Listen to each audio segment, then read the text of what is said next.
Vicente Romero ha sido el corresponsal más joven de la historia del periodismo español. Con 22 añitos ya estaba cubriendo la guerra de Vietnam. Durante su carrera le puso cara a los conflictos de Camboya, de Irak, de Ruanda, a los golpes de Estado de Argentina, de Chile, con su trabajo como enviado especial de Televisión Española. Y ahora, aunque algunos dicen que oficialmente está jubilado, cosa que yo no me lo creo, ha creado su propia guerra periodística precisamente contra la desinformación, a través de sus libros y viniendo esta noche aquí a La Frontera. Buenas noches, Vicente. Hola, buenas noches, Juan Carlos, buenas noches, amigos. ¿Algo cambió con el 11S en el periodismo? Cambiaron muchas cosas, no solamente por el 11S, cambiaron porque los grandes poderes aprenden y aprenden mucho más rápido que nosotros. ¿En Vietnam también aprendieron? Sí, en Vietnam aprendieron cosas decisivas. En Vietnam los periodistas nos podíamos mover con libertad, podíamos ir a las ruedas de prensa que daban los militares diariamente, pero también podíamos ir a los frentes de combate, podíamos calcular las bajas, saber qué es lo que estaba ocurriendo de primera mano. ¿Cómo llegaste tú a Vietnam? Pues yo llegué a Vietnam porque estaba en el diario Pueblo y el director del diario Pueblo entonces, que era Emilio Romero, dijo eso que solo se dice en las películas, que es tú puedes llegar a ser un gran corresponsal de guerra, y me catapultó para Camboya y después desde Camboya para Vietnam, y desde entonces pues no he dejado de ir a Vietnam una y otra vez durante toda mi vida, ¿no? En aquella guerra, en la invasión de Camboya por Vietnam, en la guerra de Vietnam contra China y hasta hace un par de años, la última vez, para comprobar con una enorme amargura que el Vietnam de hoy es exactamente igual de lo que seguramente habría sido Vietnam si hubieran ganado la guerra los norteamericanos. Es decir, en el centro de Saigón, el monumento a Ho Chi Minh está rodeado de tiendas de las grandes marcas internacionales, generalmente todas acusadas de fabricar sus productos en países como Vietnam, precisamente, y de los grandes bancos internacionales. Y al final acabas preguntándote, tanta sangre, tanto esfuerzo, tanta lucha, ¿en qué han quedado todos aquellos ideales? Pues en las cotizaciones de bolsa.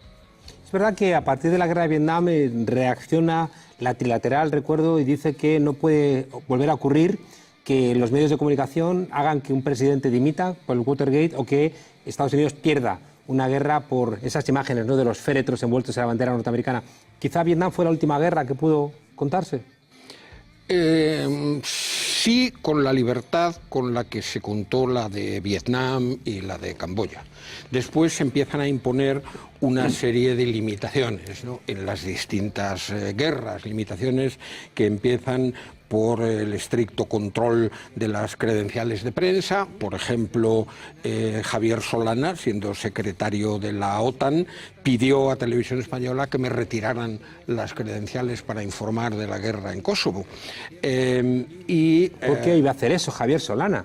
Un demócrata convencido, un socialista de pro, amigo de Felipe González. No te puedo creer. Precisamente por eso que acabas de decir tú ahora, de aquel de entrada no a la OTAN, pasaron a ser pues unos obedientes miembros de la OTAN, y llegamos con eso a los 10.800 millones de gasto en armamento que estos días nos han escandalizado tanto a todos, y que no son realmente para las Fuerzas Armadas Españolas, sino para que las Fuerzas Armadas Españolas actúen en guerras ajenas bajo la bandera de la OTAN. De aquellos polvos, estos lodos. Ahora entramos en eso. Es verdad que la guerra de Vietnam generó cuánta literatura, ¿no?, cuánto cine, cuántas imágenes. En cambio, la guerra del Golfo parece que se convirtió en una película, en un videojuego, y después en películas hagiográficas a mayor gloria de la barbarie que construyó allí Estados Unidos, pero que nos lo presentan como gestas heroicas.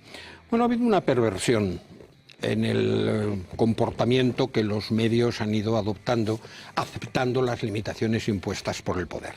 La primera perversión fue el colocarle pequeñas cámaras de televisión directamente a las bombas y facilitarle a la prensa esas imágenes, rodadas en un blanco y negro teñido de verde, en la que veías en la pantalla, como si fuera un videojuego, cómo la bomba se acercaba al puente. Y educados en los videojuegos, acababa tu subconsciente deseando que la bomba diera en el puente, porque es el objetivo del videojuego y porque además es un logro. A las víctimas muertas en aquel puente se las denominó efectos secundarios. Efectos colaterales. O colaterales, ¿no? Efectivamente. Y no eran seres humanos muertos, eran efectos colaterales de una operación que era seguramente imprescindible hacer. Entonces, a los periodistas se les facilitaba la imagen. El general Schwarzkopf, tan difícil de pronunciar como de escribir su nombre, daba sus ruedas de prensa, te facilitaba las imágenes y las grandes cadenas obedientes creían aquello y ponían aquellas imágenes. La segunda perversión llegó en la Segunda Guerra del Golfo, que fue los periodistas embedded.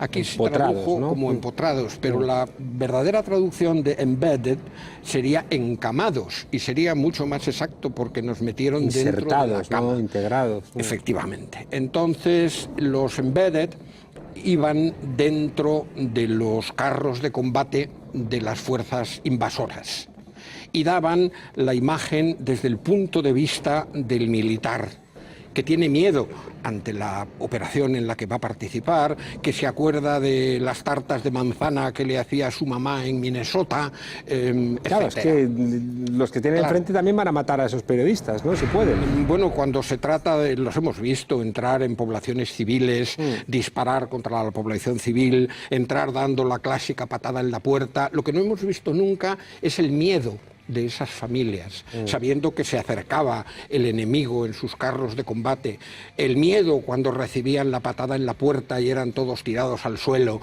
etcétera. Es decir, empezamos a tener únicamente la óptica del agresor. ¿Se convierte la guerra de alguna manera en un videojuego?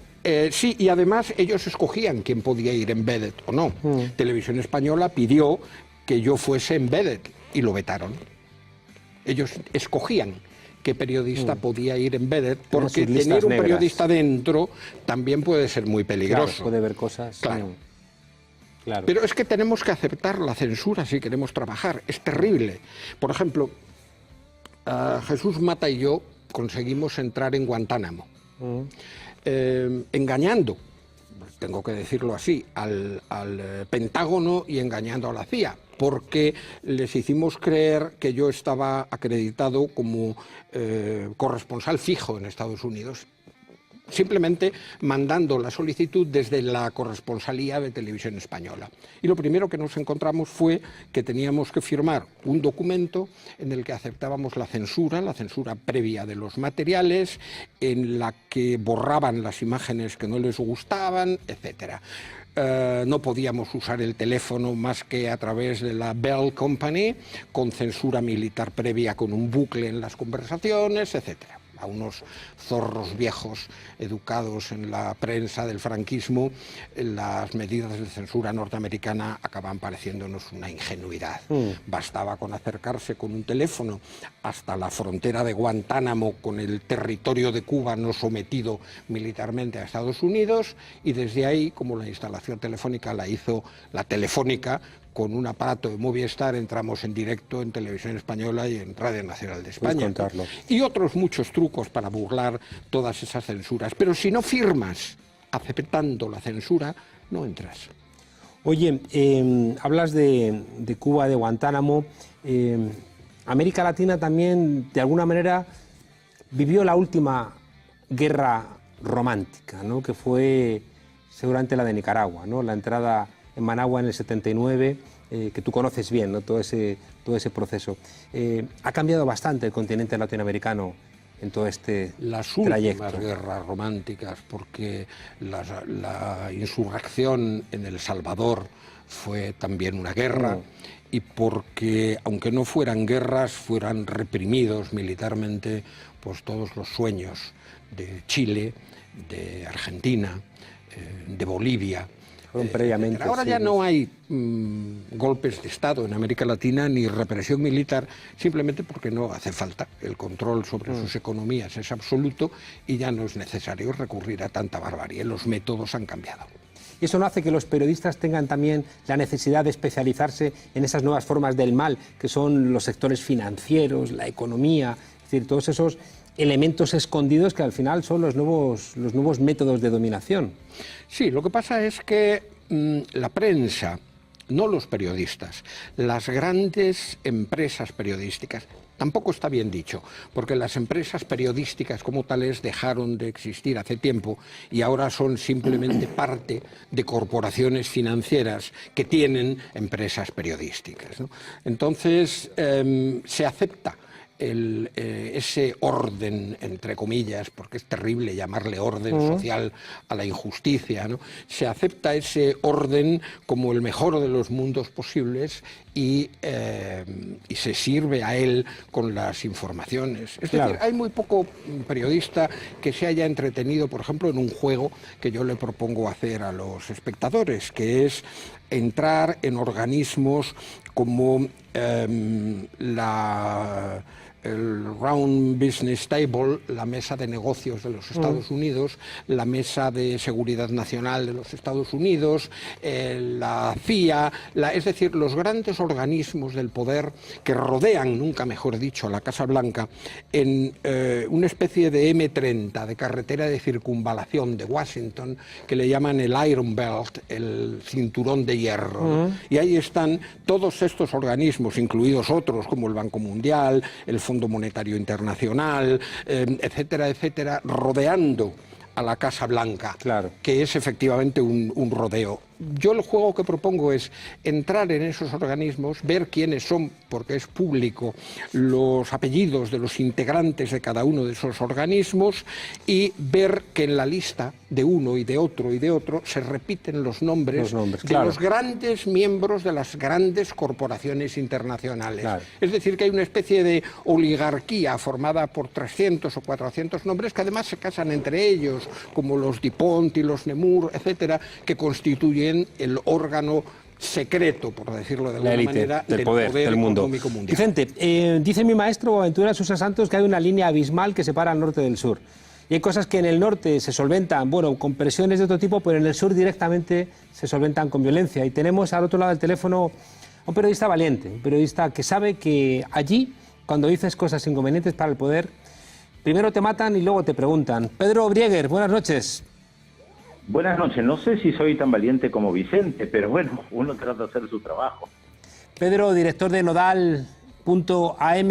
Estamos hablando de corresponsales de guerra, pero en la América Latina, en fin, no hace falta ser reportero de conflictos bélicos para que la vida esté en peligro, ¿no?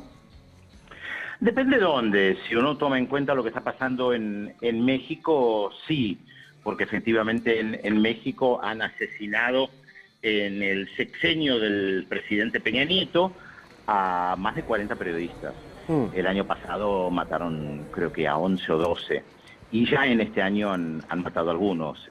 Ahí sí es muy peligroso ejercer la profesión porque cada vez que uno quiere revelar algo respecto de la trama narcotráfico, poder político, está en juego la vida del periodista. No es una guerra en el sentido clásico, como lo planteaba Vicente, lo que representaba la guerra del Golfo, o las diferentes invasiones de Estados Unidos, como en el 2003 a Irak, donde quedaba claro, uno entraba con los soldados y era claro que era una guerra. Esto es algo completamente diferente, porque en apariencia no hay una guerra, pero efectivamente la profesión de periodista en la región tiene muchas dificultades.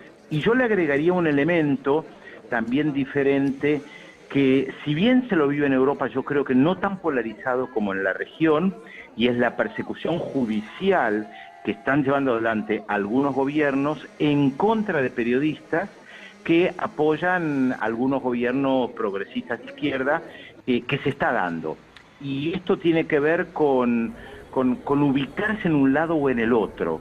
Acá hay una polarización en algunos países muy fuerte desde lo político, mucho más de lo que se puede percibir en Europa, aunque habría que analizar cada caso en particular, y muchos periodistas han sido perseguidos literalmente a través de la justicia por manifestar su apoyo, por ejemplo, al gobierno de Cristina Fernández en la Argentina, muchos echados de sus lugares de trabajo, algo similar sucede en Brasil, y además una polarización que ha llevado a mentiras mucho más evidentes, más obvias en el momento de informar, que como bien decía Vicente, ya los medios de comunicación, especialmente los más grandes, ya no son medios de comunicación, representan intereses económicos e intereses políticos. Pedro, en ese sentido, déjame preguntarte, porque claro, cuando a partir de la victoria de Chávez, ¿no?, en el 98, y después como una suerte de dominó en Ecuador, en Bolivia, en Brasil, en Argentina, empiezan a sucederse gobiernos de cambio y se hunde de alguna manera ese antiguo régimen, ¿no?, neoliberal, aquel que representaba también Felipe González con las cumbres iberoamericanas, ¿no?, con todos esos presidentes donde buena parte de ellos terminaron en la cárcel. Pero cuando se hunde ese sistema, quien empieza a funcionar como partido de la oposición son los medios de comunicación. Es decir, nos encontramos con lugares emblemáticos en Brasil, el grupo Clarín en Argentina, se convierten realmente en el principal opositor de los gobiernos de cambio. Sí, se convierte en una especie Si Vicente quiere comentar algo, Vicente, tú también... Yo creo, estoy de acuerdo en todo lo que ha dicho, en casi todo lo que ha dicho Pedro, porque tampoco podemos olvidar las presiones contra la prensa, incluso los chantajes a la prensa hechos por Cristina Fernández de Kirchner, ¿no? ¿Cómo lo ves eso, Pedro? No es que se conviertan en la oposición, simplemente son los voceros, por decirlo con una palabra latinoamericana, los portavoces de los grandes grupos económicos que se ven afectados por las decisiones de gobiernos populares. Pedro, te escuchamos. A ver, yo iría más allá del gobierno de Cristina Fernández, porque incluso lo llevaría unos 30 años más atrás en la propia historia argentina, cuando un importante ministro radicalismo del presidente Alfonsín, respecto del diario Clarín, que en su momento enfrentó al presidente Alfonsín, decía: te atacan como un partido político y se defienden con la libertad de prensa. O sea, el ataque sistemático en contra de un gobierno lo sufrió el propio Alfonsín en su momento, lo sufrió por supuesto Cristina Fernández con el grupo Clarín, después de unos años de convivencia entre ellos, y después cuando uno quiere tomar alguna medida o cuando uno desde el poder político critica a ese medio de comunicación, se defienden con la libertad de prensa que los están atacando, y hay toda una red internacional en América Latina, manejada por lo general desde los Estados Unidos, que inmediatamente reacciona para defenderse corporativamente. Pero en América Latina, discúlpame, ha pasado algo que yo no sé si pasó alguna vez en Europa y que no sé hasta cuánto es conocida la experiencia. Hace poco más de 3 años, cuando se vivía un momento muy álgido en Venezuela, 3 corporaciones de periodistas y de medios de comunicación en la región se unieron con una campaña que llamaron Todos Somos Venezuela, encabezada por medios de comunicación en Colombia, para publicar de manera simultánea en toda la región artículos al mismo tiempo en los mismos diarios en contra del gobierno de Venezuela. Cuando le preguntaron a la responsable de la iniciativa, una periodista colombiana muy importante, si no estaban interviniendo en la vida política de Venezuela, ella dijo que sí, y que era necesario. Entonces volvemos a lo que planteaba en su momento ese ministro Jaroslavsky, así se llamaba. O sea, atacan como un partido político porque intervienen en la política, y eso realmente fue muy novedosa, la campaña Todos Somos Venezuela, que yo ni siquiera recuerdo algo así en contra de Cuba, pero después cuando alguien planteaba algo, decían, ¿y la libertad de prensa? O sea, hay como una trampa ahí también. Hoy, Pedro, ninguno de los grandes diarios de Madrid, ninguno, saca en portada que la presidenta de la Comunidad de Madrid ha sido descubierta falsificando su currículum. Imagínate el nivel de la libertad de expresión que tenemos aquí en España, que luego damos lecciones por ahí afuera. Déjame preguntarte, aprovechando que tenemos aquí a Vicente, que estuvo cubriendo el golpe de Estado en Argentina y que ha planteado varias veces que uno de los mayores éxitos profesionales fue meter en la cárcel al general Ramón Camps, jefe de la Policía de Buenos Aires durante la dictadura de Videla. Comentadnos, Vicente y luego Pedro. Vicente. ¿Me quieres que comente? No sé, ¿qué recuerdas de aquello? Bueno, él ha sido protagonista. Pues tuve la fortuna de que el general Camps pensara que yo era un periodista de derechas. Él estaba leyendo un libro cuando me recibió en su casa, escrito por un periodista español, por José Ramón Alonso, que era la historia del ejército español. Como José Ramón Alonso había dirigido el diario Pueblo, yo le dije que conocía al autor, aquello sirvió para hacer confianza. Camps llegó, que estuvo, por cierto, toda la entrevista jugueteando en la mano con un revólver que al parecer le había quitado a un guerrillero montonero, porque cuando el guerrillero fue a disparar contra él a bocajarro se le encasquilló. Entonces era un talismán para él esa pistola, pero no es normal que el entrevistado tenga una pistola en la mano jugando con ella mientras habla contigo. En fin, abrió su caja fuerte para sacar de ahí un documento dirigido al Papa y entregado a través de la Embajada del Vaticano en Buenos Aires. Entonces, ese documento todavía no ha sido hecho público, pero yo lo tuve en mis manos y vi que allí estaban puestos hasta los lugares de enterramiento de 3.000 personas. Ese documento debería ser hecho público ahora. Sin embargo, parece que nadie lo ha pedido, a pesar de que el Vaticano ha levantado el secreto sobre los documentos de Argentina, ¿no? Y bueno, él se jactó de 3.000 muertes. Aquello se publicó, el CELS, el Centro de Estudios Legales y Sociales, lo presentó como prueba, puesto que él no lo desmintió. El general compareció ante la prensa finalmente diciendo que todo aquello que había hecho lo asumía, porque para macho él, y que yo era un agente de la subversión internacional, que la próxima vez que me viera me mataría. Claro. La próxima vez intenté verlo cuando estaba ya encarcelado y estaba en el hospital militar. Entré por la parte de atrás del hospital militar, llegué hasta su habitación y le dije al custodio: dígale al general que quiero verlo. El general dijo que no quería volver a verme en su vida y no quiso recibirme. Yo le dije al custodio: dígale que ya lo suponía, he venido solo para humillarlo. Eso fue mi mayor satisfacción personal. Pedro, ¿recuerdas tú todo esto? Sí, por supuesto, conozco la historia de Vicente. Y nos lleva al tema del protagonismo del periodista y que no existe la objetividad en el periodismo. Existe la honestidad intelectual, existe decir dónde uno está parado, pero que no existe la objetividad. Esto lo que cuenta Vicente claramente lo demuestra. Había una intencionalidad, en este caso, en desenmascarar a alguien que participaba de la represión en la Argentina. Pero sé que esto abre otro tipo de debate que no es lo que ustedes estaban planteando.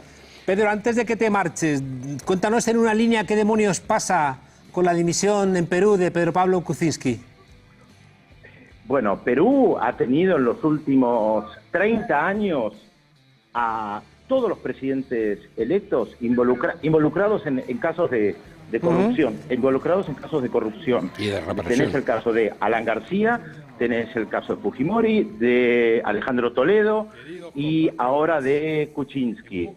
Ollanta está preso, Toledo está en Estados Unidos perseguido por la justicia peruana que pide la extradición. O sea, algo está pasando en ese país. Por algo apareció Fujimori hace 30 años como lo novedoso frente a la vieja política, y ahora me parece que estamos viendo, o podríamos llegar a ver algo similar, la vieja política que se desintegra, entre otras cosas, por la corrupción. Pero yo te agregaría un elemento en este caso, es que Kuczynski es un claro representante de los organismos financieros internacionales, claro, muy vinculado a las políticas neoliberales, y esto es un golpe para la corriente neoliberal en América Latina, es un golpe. Bueno, Pedro, muchísimas gracias, te mandamos un abrazo desde Madrid, cuídate mucho y la semana que viene volvemos a contactar contigo. Un gusto conversar con ustedes, como siempre. Saludos. Déjame, Juan Carlos, hacer una puntualización sobre esto. De acuerdo con Pedro en que el periodista tiene que ser honesto. Yo quiero ir un poco más allá. Quiero decir que el periodista tiene que tomar partido. Y citando a Celaya, partido hasta mancharse. Un ejemplo que suelo poner cuando doy alguna charla en la universidad es: veamos a un ciudadano que sale de su casa para ir a trabajar. Ese ciudadano es periodista. Y al salir enfrente del portal se encuentra con que un energúmeno de 1,90 m, como un armario, está pegándole de puñetazos una paliza espantosa a un chico o a una chica pequeños o jóvenes. ¿Qué tiene que hacer el periodista? El periodista no debe de intervenir en la noticia. El periodista tendrá que buscar un lugar donde observar qué está ocurriendo. Mirar el reloj, darse cuenta de que la paliza comenzó a las 11:30. Exactitud en los datos para la profesión periodista. Cuidado, no a las 11:20 ni a las 12 menos 20. Que el tipo tendría unos 35 años y la víctima unos 8 o 9. Que empezó a darle de puñetazos, acabó dándole de patadas en el hígado, en el estómago. Cuidado, exactitud en los datos, en la cabeza, pero no en las piernas ni en los brazos. Una vez que ha tomado nota de todo eso, observa cómo el chaval ha muerto, llega una ambulancia, llega la policía, ya es tarde y se lo llevan. Entonces se va al periódico y escribe una exclusiva sobre cómo fue toda esa paliza. Pero, ¿qué ocurre si el ciudadano, en lugar de ser periodista, es fontanero, oficinista, taxista o cualquier otro oficio? Pues el tío interviene, va, trata de impedir que la paliza esa se produzca, a lo mejor se lleva un buen bofetón, trata, si no, de pedir ayuda a los que están alrededor, y eso. Si eso lo hace el periodista, ha intervenido, ha perdido la objetividad, se ha cargado la noticia. A todo el mundo le parece muy bien esto, cuando hablamos de un niño en la puerta de tu casa. Pero ¿qué ocurre cuando son millones de niños los que están condenados a la miseria? Millones de niños condenados al hambre, a la enfermedad, porque estas empresas farmacéuticas criminales internacionales se niegan a facilitar el que se hagan fármacos contra el SIDA, contra muchas cosas. Entonces, ¿qué tiene que hacer el periodista? El periodista tiene que mancharse, si hace falta, y tomar partido, y denunciar quién es el responsable de esas muertes, de esos genocidios silenciosos que ocurren cada día. Entonces eres una persona incómoda, un periodista incómodo. Yo le cuento a mis alumnos que tenemos la obligación de ser objetivos, pero que no somos neutrales. Entonces yo creo que tenemos que mantener esa idea de la objetividad, no puedes decir cosas que no son, pero no somos neutrales. Y en nombre de esa no neutralidad, claro que te implicas en los procesos. Pero es que hablamos de temas fundamentales e importantes. Aquí se habla de la objetividad cuando se dan noticias que si favorecen al PP, o si favorecen a Ciudadanos, o si favorecen al PSOE. ¿Qué más da? En definitiva, caras diferentes en la misma moneda. Esa objetividad carece de importancia. Hay que tomar partido por los débiles, por los desheredados, por los condenados del mundo. Y esa objetividad en el trato obliga a la condena de los culpables de las injusticias y de las muertes. En Habitaciones de soledad y miedo, tu libro, has denunciado la corrupción, ¿no?, de los soldados en lugares de conflicto, incluidos cascos azules. ¿Qué problema tenemos ahí gordo, no? Enorme, pero si consideras, por ejemplo, que había 20.000 cascos azules del sudeste asiático, la mayor parte de Bangladesh, etcétera, que con lo que ganan siendo cascos azules, cuando vuelven a su país se compran una ganadería y por tanto se atrincheran en el cuartel, tratan de no correr riesgos, etcétera, pensando en su sueño de vida con ese dinero. Bueno, pues para vigilar el comportamiento de esos 20.000 cascos azules había una mujer valiente, Celia de la Varenne, canadiense, que disponía de una fuerza policial para vigilarlos. 5 policías para vigilar a 20.000 cascos azules. Entonces veías que los cascos azules entraban niñas de 10 o 12 años en los cuarteles por la noche.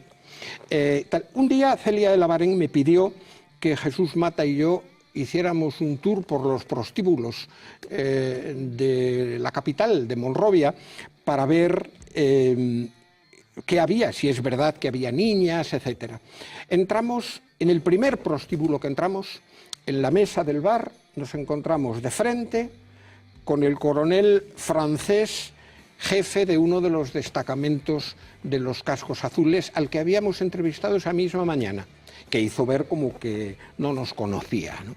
Entonces, bueno, la situación es tremenda. Si no existieran los cascos azules, habría que inventarlos, pero habría que inventarlos bien. Claro. Oye, tu amigo Jan Ziegler seguramente te ha influido cuando has hablado de poderes invisibles que nos gobiernan, ¿no? Y tú has planteado que las empresas periodísticas forman parte ahora, ¿no?, del negocio financiero. Vamos a ver un pequeño vídeo.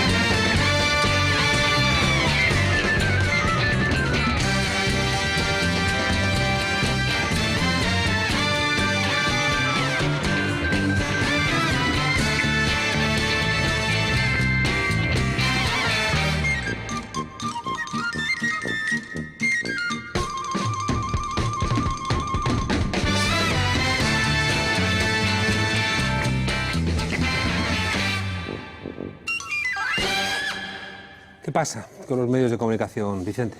Ahora hablamos de eso, pero déjame hacer una recomendación. Haz una recomendación. Porque mi amigo y maestro Jan Ziegler acaba de publicar un libro en España que se llama Hay que cambiar al mundo, editado por ACAL, y creo que merece la pena leerlo. Y dentro de pocas semanas vendrá a España, y confío que lo tengas sentado aquí charlando. Cuenta con ello. Sí.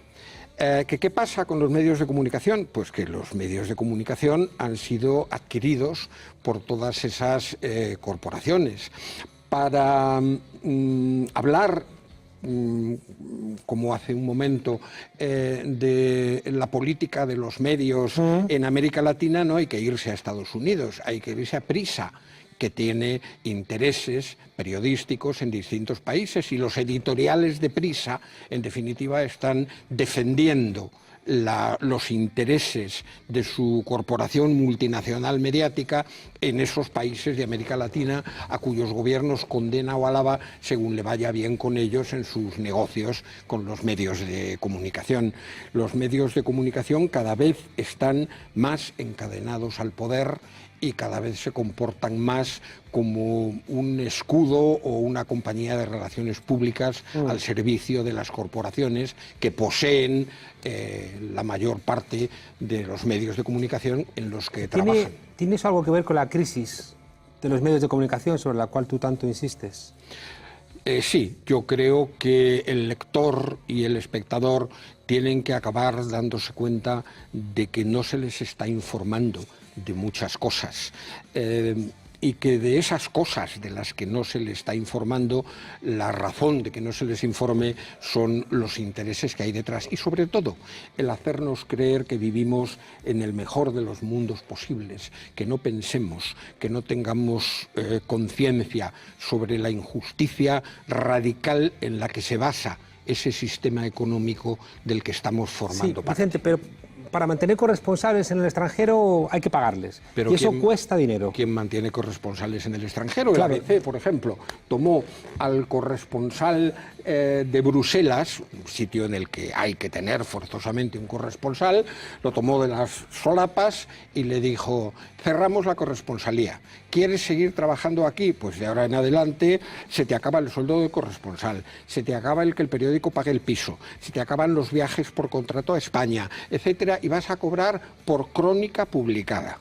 Muchísimo menos que antes. ¿Qué pasa? Que su mujer había conseguido un trabajo en la Comunidad Europea, que sus hijos estaban estudiando en un colegio en Bruselas y tuvo que tragar y decir que sí. Pero ¿quién tiene corresponsales? Porque vemos las grandes cadenas de televisión, excepto Televisión Española, y dice, conectamos con Nueva York, conectamos con París, allí tienen un stringer, un tío con un micrófono en la mano y una cámara que improvisa una entradilla y que le dan 150 euros menos el 21% de IRPF por esa crónica. Los corresponsales como tales, con sus fuentes propias, con su conocimiento profundo, han desaparecido. Claro, pero eso nos llevaría también, en el caso de España, a que también nos acostumbremos a pagar por una información veraz.